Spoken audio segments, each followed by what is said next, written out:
السلام علیکم ورحمۃ اللہ۔ سوال ہے کہ انگوٹھے کیوں نہ چومیں؟ تو فلاں فلاں نے چومے ہیں، فلاں فلاں کا انگوٹھے چومنا ثابت ہی نہیں ہے۔ انگوٹھے اس لیے نہ چومیں کہ یہ ایک بدعت ہے۔ انگوٹھے اس لیے نہ چومیں کہ قرآن مجید نے اور حدیث میں ہمیں حضرت محمد صلی اللہ علیہ وسلم پر صلاۃ و سلام پڑھنے کا حکم ہے، انگوٹھے چومنے کی بات نہیں کہی گئی۔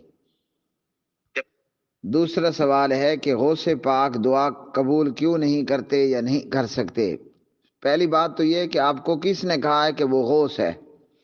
دوسری بات یہ کہ آپ کو کس نے کہا ہے کہ وہ پاک ہے؟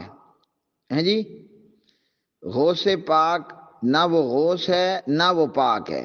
اگر وہ غوث ہے، مدد کرنے والا، دستگیر ہے، تو ذرا ہمیں اتنا دکھا دو کہ اپنے اس نقلی غوث سے کہو قبر سے باہر آ جائے۔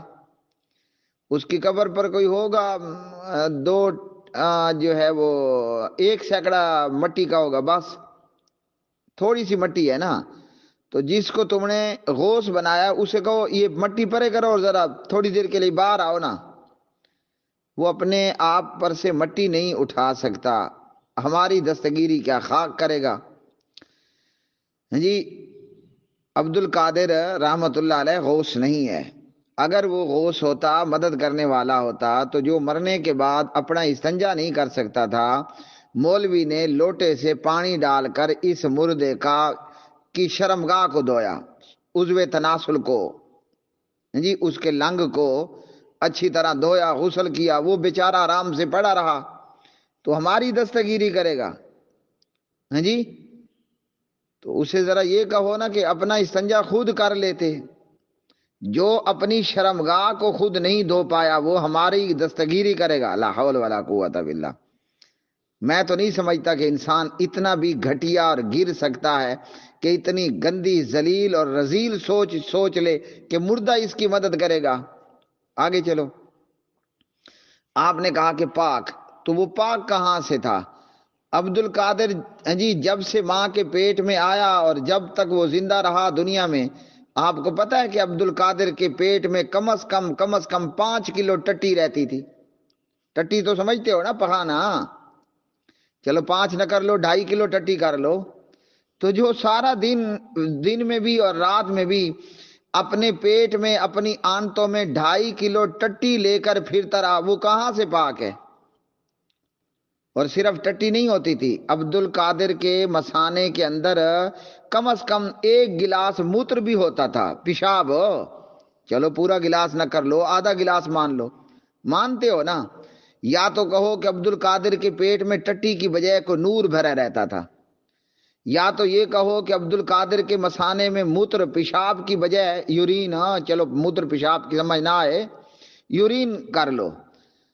تو جب عبد القادر زندہ تھا اس کے پیٹ میں ٹٹی تھی اور اس کے مثانے میں موتر تھا، یورین، پیشاب تھا۔ تو یہ پاک ہے؟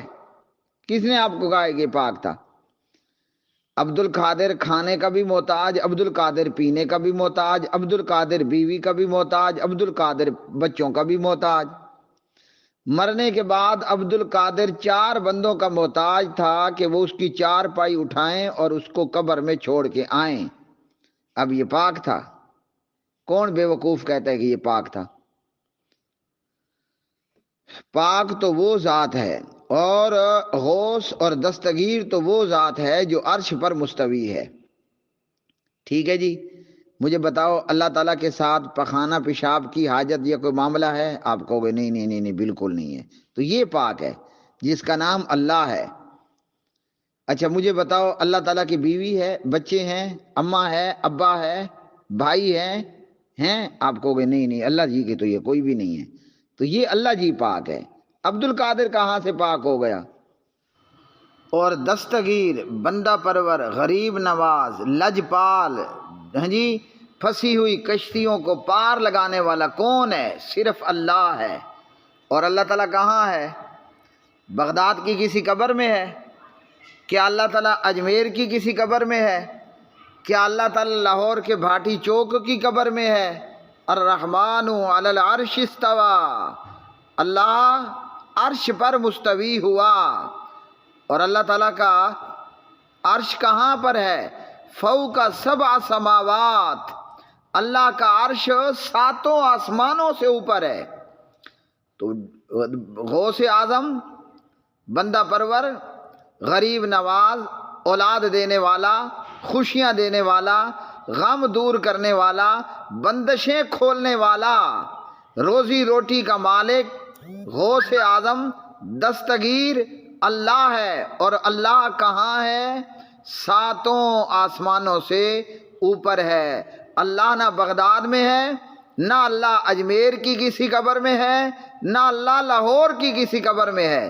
پروردگار اپنی شان اور شوکت کے مطابق اپنے عرش پر مستوی ہوا۔